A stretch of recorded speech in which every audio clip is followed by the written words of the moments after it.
Assalamualaikum warahmatullahi wabarakatuh. Bismillahirrahmanirrahim. Alhamdulillahi rabbil alamin. Wassalatu wassalamu ala ashrafil anbiya'i wal mursalin sayyidina wa maulana Muhammadin wa ala alihi wa sahbihi ajma'in. Amma ba'du. Al-mukarramah al-musta'anatus tsaniyah kal muhadhira fi hadzal fasl wa aidan at-talibina wat-talibat al-mahbub. Tayyib, fi hadhil fursati sa'idah sanubayyinu lakum amma yata'allaq bil motivasi.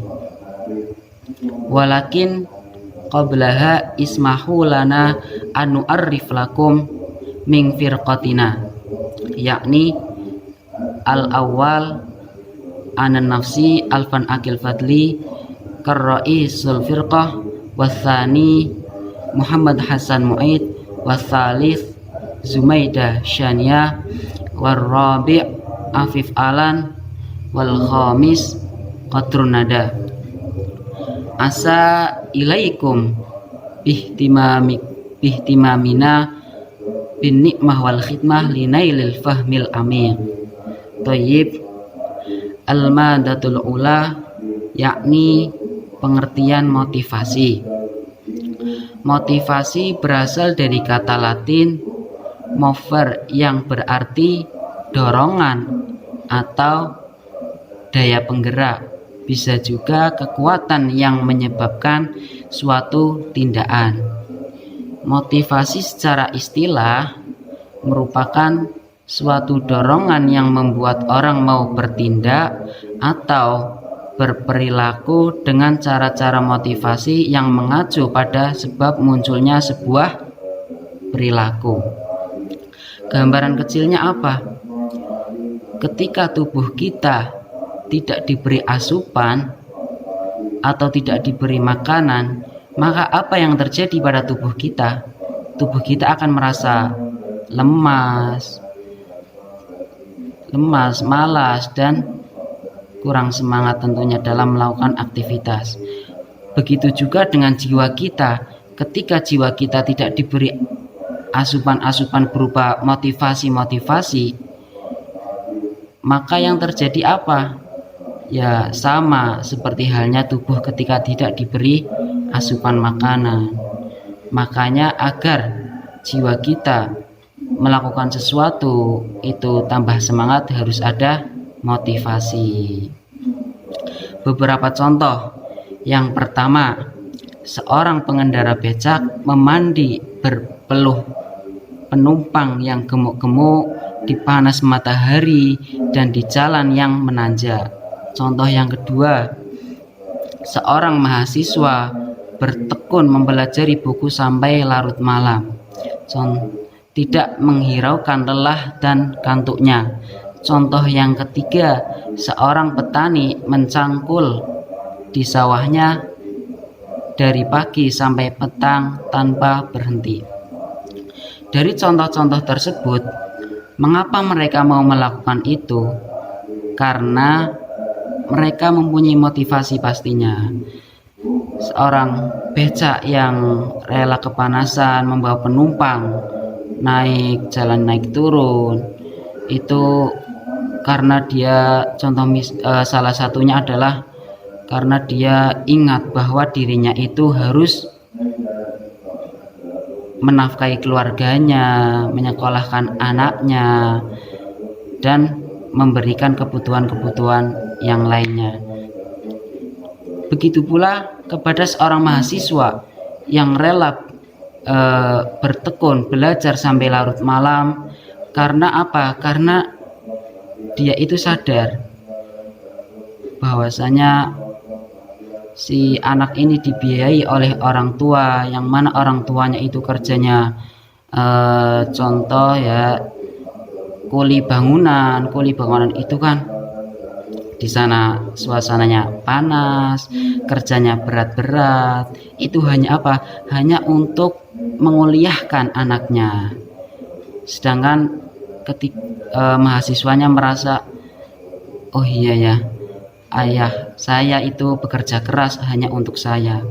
Sedangkan si mahasiswa itu hanya duduk di ruangan yang ber-AC, enak-enakan gitu kan, kurang pas kalau sampai tidak berhasil ya, atau sampai sukses. Begitu juga contoh-contoh yang lainnya.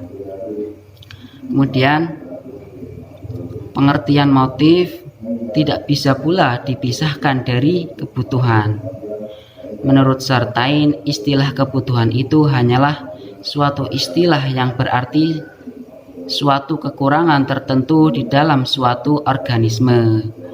Contoh, seekor kucing yang sedang mencari mangsanya, berarti kucing itu lapar. Ada kekurangan makanan di dalam tubuhnya, maka seorang kucing itu harus mencari mangsanya. Mungkin cukup sekian dari saya. Untuk yang selanjutnya akan dilanjutkan oleh Saudara Muhammad Hasan Muid. Tafadhol. Saya Muhammad Hasan Muid akan menjelaskan tentang perbedaan motif dan motivasi. Yang pertama, saya akan menjelaskan tentang motif itu apa ya, terlebih dahulu ya. Motif dalam ilmu psikologi berasal dari bahasa Latin mover, yang berarti bergerak atau to move. Sedangkan menurut Alex Sobor dalam buku ilmu psikologi, motif dalam ilmu psikologi merupakan dorongan, hasrat, keinginan, dan tenaga penggerak lainnya yang berasal dari dalam dirinya sendiri, tidak dipengaruhi oleh orang lain. Karena itulah motif dalam ilmu psikologi diartikan sebagai kekuatan yang terdapat dalam diri organisme yang mendorong untuk berbuat sesuatu, atau driving force yang menggerakkan untuk seseorang melakukan sesuatu yang mengarah sesuatu yang bermanfaat. Yang kedua yaitu motivasi. Motivasi dalam ilmu psikologi merupakan keadaan dalam individu atau organisme yang mendorong perilaku ke arah tujuan. Adapun definisi lain mengenai motivasi dalam ilmu psikologi oleh Alex Sobor, motivasi dalam ilmu psikologi berarti membangkitkan motif dan ilmu psikologi membangkitkan daya gerak atau menggerakkan seseorang untuk berbuat sesuatu dalam rangka mencapai sesuatu atau mencapai tujuan yang dia inginkan karena adanya motif tadi. Berikut adalah hubungan antara motif dan motivasi. Yang pertama, motif dan motivasi sebenarnya saling mempengaruhi. Yang kedua, motif ada daya, motivasi adalah proses. Yang ketiga, motif adalah kebutuhan dan motivasi adalah keinginan. Yang keempat, kekuatan motif dapat menurun, motivasi dapat menjadi dorongan. Motif dan motivasi sama-sama dimiliki seseorang, itu pasti. Sekian. Baiklah, perkenalkan, nama saya Jumaidi Shania. Saya sebagai pemateri ketiga dan akan meneruskan materi yang diberikan oleh pemateri yang kedua, yakni klasifikasi motivasi. Baiklah, langsung saja. Sumber motivasi itu digolongkan menjadi dua, yaitu yang pertama, sumber motivasi dari dalam atau intrinsik, dan yang kedua, sumber motivasi dari luar atau ekstrinsik. Nah, motivasi intrinsik yaitu motif-motif yang menjadi aktif atau berfungsinya tidak perlu dirangsang dari luar. Karena dalam setiap individu tuh sudah ada dorongan untuk melakukan sesuatu hal sendiri. Sedangkan motivasi ekstrinsik yaitu motif-motif yang aktif dan berfungsi sebagai adanya perangsang dari luar. Ada dua faktor utama di dalam organisasi. Faktor eksternal yang membuat karyawan merasa puas terhadap pekerjaan yang dilakukan, dan kepuasan tersebut akan mendorong mereka lebih baik. Nah, berikut kedua faktor tersebut. Yang A, motivator, yaitu prestasi, kerja, penghargaan, tanggung jawab, dan lain-lain. Dan yang B, faktor kesehatan kerja merupakan kebijakan dan administrasi perusahaan yang baik. Di lingkungan suatu organisasi atau perusahaan, kecenderungan penggunaan motivasi ekstrinsik lebih dominan daripada motivasi intrinsik. Kondisi ini disebabkan tidak mudah menumbuhkan kesadaran dalam diri karyawan, sementara kondisi kerja di sekitarnya lebih banyak mengiringnya pada pendapatan kepuasan kerja yang hanya dapat dipenuhi dari luar dirinya. Dari uraian tersebut disebutkan unsur-unsur motivasi sebagai berikut. Unsur motivasi ekstrinsik yakni meliputi minat atau kemauan. Salah satu faktor yang penting mempengaruhi kegiatan belajar adalah minat dan kemauan.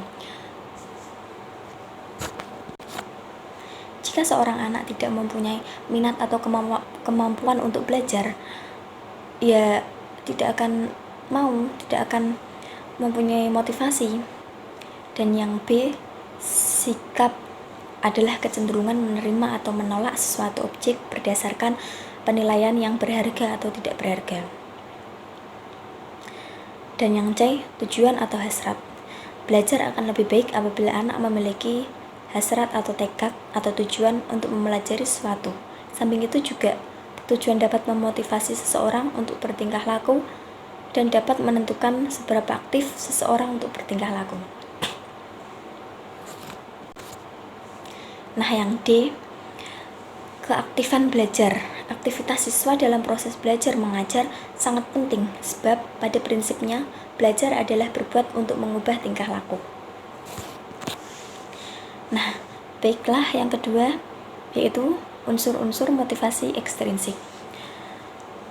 Ada 4 unsur, yaitu yang pertama, guru. Guru sebagai pendidik dituntut untuk menjadi profesionalisme yang baik, karena guru mempunyai tanggung jawab terhadap keberhasilan belajar dan mengantarkan anak didiknya ke arah pencapaian tujuan pendidikan. Yang B, teman belajar. Teman belajar dapat merangsang kreativitas dan membangkitkan motivasi, karena dengan adanya belajar sifat kompetisi akan timbul secara positif. Keadaan ini akan menjadi motivasi dalam meningkatkan belajar. Nah, dengan adanya teman belajar akan ada motivasi di dalam diri kita. Timbul motivasi untuk ikut belajar, untuk berkreativitas, dan lain sebagainya. Nah, yang C, orang tua. Keluarga adalah lingkungan pertama kali di mana anak mengenal hidupnya, dan orang tua adalah pendidik utama. Jadi, orang tua itu adalah guru bagi anak-anaknya, guru yang pertama kali. Jadi itu anak-anaknya bakal mencontoh apa yang diajarkan oleh orang tua. Yang D, lingkungan masyarakat. Ketika anak memasuki lingkungan sekolah, maka anak-anak terpengaruh oleh lingkungan pergaulan atau masyarakat sekitarnya. Baiklah, penjelasan yang selanjutnya akan dijelaskan oleh pemateri yang selanjutnya. Terima kasih. Tujuan motivasi. Tujuan motivasi setiap individu berbeda-beda tergantung kepada individunya, usia, dan kepentingan tujuan yang ingin dicapai. Tujuan motivasi secara umum adalah untuk mengubah cara pandang seseorang, baik berasal dari dalam diri seorang maupun dari luar. sehingga mendorong seorang menjadi yang lebih baik dari segi prestasi maupun dari perbaikan diri, untuk menjadi pribadi yang penuh gairah dalam menjalani setiap proses kehidupan dari waktu ke waktu. Jadi manusia itu pasti membutuhkan motivasi, karena setiap manusia pernah mengalami yang namanya depresi, putus asa, atau menyerah kepada sesuatu. Nah, motivasi itu dibutuhkan agar manusia tidak jadi gampang menyerah dan menjadi bersemangat dalam menjalani hidup. Kemudian ada tujuan motivasi yang lain, diantaranya yaitu 1. Menentukan arah langkah. Motivasi akan menuntun Anda dalam menentukan langkah dalam hidup, baik seperti cita-cita yang akan dicapai, prestasi yang akan didapatkan, maupun segala hal yang Anda inginkan. Pasti seorang menginginkan sesuatu, ya, mempunyai keinginan untuk memiliki sesuatu. Nah, motivasi itu dapat dijadikan sebagai penentu arah langkah. Misal Anda ingin menjadi guru, ya, berarti Anda harus memotivasi diri Anda untuk belajar lebih giat dan berpendidikan lebih tinggi. Kemudian yang kedua, menentukan keputusan tindakan. Ketika menjalani kehidupan tentu akan banyak tindakan-tindakan yang diambil, baik yang berisiko kecil hingga besar. Tujuan dan motivasi dari motivasi itu sendiri adalah untuk menentukan setiap tindakan yang diambil. Jadi manusia pasti akan mengambil setiap tindakan, baik yang berisiko kecil maupun yang berisiko besar. Nah, motivasi itu bisa dijadikan sebagai penentu keputusan tindakan, agar manusia itu menjadi berani dan dalam mengambil tindakan tersebut. Kemudian yang ketiga, menyeleksi perbuatan. Melalui motivasi Anda akan dapat menentukan berbagai perbuatan yang perlu dan tidak perlu. Artinya Anda akan mampu menentukan perbuatan yang memberikan hasil baik ke depannya. Anda pun akan berbuat dengan resiko yang paling kecil. Maksudnya yaitu, misal Anda pernah berbuat sesuatu kesalahan, Anda tahu itu salah, jadi Anda memotivasi diri Anda untuk tidak melakukan yang kedua kalinya. Jadi intinya itu motivasi bertujuan untuk mengubah seorang menjadi yang lebih baik. Jadi ketika teman meminta saran, itu berarti dia sedang membutuhkan motivasi untuk menjalani hidupnya. Maka dari itu, berilah motivasi kepada teman-teman Anda agar tidak menyerah dan putus asa dalam kehidupan. Baik, di sini saya akan menjelaskan tentang teori motivasi. Teori motivasi sendiri dikemukakan oleh banyak sekali ahli, dan yang paling sering digunakan oleh para ahli dan paling sering digunakan pada zaman sekarang yaitu yang pertama, teori hierarki kebutuhan Abraham Maslow. Menurut Maslow, bahwa pada saat seseorang telah mencapai atau memenuhi kebutuhan tertentu, maka mereka ingin sekali bergeser ke tingkat yang lebih tinggi. Maslow sendiri mengemukakan teori tersebut ada lima kebutuhan teori. Yang pertama yaitu kebutuhan fisiologis. Kebutuhan fisiologis contohnya seperti hal atau kebutuhan yang dapat dipuaskan oleh kehidupan, misalnya sandang, pangan, atau papan. Yang kedua yaitu kebutuhan akan rasa aman. Ketika seseorang telah mencapai kebutuhan fisiologis, maka perhatian akan diarahkan pada keselamatan diri, misalnya pengambilan polis asuransi, mendaftarkan diri masuk pada pekerjaan, atau lain sebagainya. Yang ketiga yaitu kebutuhan sosial. Setelah semua kebutuhan fisiologis dan rasa aman terpenuhi, seseorang akan memunculkan motif baru, yakni berkenaan dengan hubungan sosial. Misalnya kaitannya dengan pekerjaan seorang karyawan. Di situ seorang karyawan melakukan pekerjaan tertentu agar memperoleh uang guna untuk memenuhi kebutuhan hidup atau kebutuhan pokok. Sementara di sisi lain, ia juga menilai pekerjaan sebagai suatu dasar hubungan kemitraan sosial, karena kemitraan tersebut nanti akan ada timbal baliknya. Dan yang keempat adalah kebutuhan akan penghargaan. Kebutuhan akan penghargaan yaitu rasa percaya diri dan harga diri maupun kebutuhan akan pengakuan kepada orang lain dalam kaitannya dengan pendidikan. Hal itu berarti memiliki suatu capaian tertentu yang dapat diakui sebagai sesuatu yang bermanfaat, mendapat pengakuan dan kehormatan dalam dunia pendidikan. Dan yang kelima yaitu kebutuhan aktualisasi diri. Tahap ini merupakan tahap puncak di mana seseorang ingin meraih sebuah potensi dengan sepenuhnya. Dan nomor yang kedua yaitu teori tentang motivasi kesehatan Herzberg. Berdasarkan penelitian yang dilakukan dengan menggunakan wawancara dengan para akuntan dan para ahli teknik dari Amerika, Herzberg mengembangkan teori motivasi menjadi dua faktor. Teori tersebut menjelaskan tentang adanya beberapa faktor yang jika tidak ada akan menyebabkan ketidakpuasan dan yang terpisah dari faktor motivasi lain yang membangkitkan upaya dan kinerja yang sangat istimewa. Hal-hal yang tidak memuaskan ia gambarkan sebagai motivator. Dan yang ketiga yaitu teori X dan teori Y yang dikemukakan oleh Douglas MacGregor. Teori X dan teori Y beranggapan bahwa teori X memandang para pekerja sebagai pemalas yang tidak dapat diperbaiki, dan oleh karena itu mereka menggunakan pendekatan dengan istilah wortel dan tongkat. Istilah tersebut guna untuk menangani hal-hal yang dikhawatirkan kepada para pekerja sebagai pemalas yang tidak dapat diperbaiki, seperti yang sudah dikatakan oleh teori X sebelumnya. Sedangkan manajer teori Y memandang bekerja harus seimbang dengan istirahat dan bermain, dan bahwa orang-orang pada saat dasarnya cenderung untuk bekerja keras dan melakukan pekerjaan dengan baik. Dan teori yang keempat yaitu teori harapan Fromm. Teori harapan didasarkan pada keyakinan bahwa orang dipengaruhi perasaan mereka tentang gambar hasil tindakan mereka. Contohnya yaitu orang menginginkan kenaikan pangkat atau menunjukkan kinerja yang baik jika mereka menganggap kinerja yang tinggi diakui dan dihargai dengan kenaikan pangkat.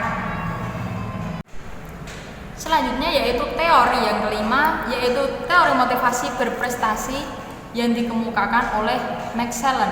Max Allen menekankan bahwa pentingnya kebutuhan berprestasi karena orang yang berhasil dalam bisnis atau industri adalah orang yang berhasil mengerjakan segala sesuatu. Ia menandai tiga motivasi tersebut, yaitu penggabungan, yang kedua yaitu kekuatan, dan yang ketiga yaitu prestasi. Ia menandai sifat-sifat dasar orang awam berikut dengan kebutuhan pencapaian, yaitu yang pertama, selera akan keadaan yang menyebabkan seseorang akan bertanggung jawab secara pribadi. Yang kedua, yaitu kecenderungan menentukan sasaran yang pantas dan memperhitungkan segala sesuatu resiko yang akan dihadapi. Yang ketiga, yaitu keinginan untuk mendapat umpan balik yang jelas akan kinerja yang sudah dilakukan. Yang terakhir yaitu teori keberadaan, keterkaitan, dan pertumbuhan yang dikemukakan oleh Said Clayton Alderfer ER. Alderfer merumuskan lagi hierarki Maslow seperti yang sudah saya jelaskan tadi di awal, yaitu menjadi tiga kelompok yang dinyatakan sebagai keberadaan, keterkaitan, dan pertumbuhan. Yaitu pertumbuhan akan keberadaan adalah semua kebutuhan yang berkaitan dengan keberadaan manusia dengan dipertahankannya sebuah hubungan dengan hubungan fisiologis dari rasa aman pada hierarki Maslow. Kebutuhan keterkaitan yaitu hubungan kemitraan. Dan yang ketiga yaitu kebutuhan pertumbuhan adalah kebutuhan yang berhubungan dengan perkembangan potensi, perorangan, dan dengan kebutuhan penghargaan dan aktualisasi diri yang dikemukakan oleh Maslow seperti yang sudah saya katakan tadi. Dan yang terakhir yaitu menurut teori ini, Semua kebutuhan itu timbul pada waktu yang sama. Kalau satu tingkat kebutuhan tertentu tidak dapat dipuaskan, seseorang kelihatannya kembali ke tingkat yang lain. Terima kasih.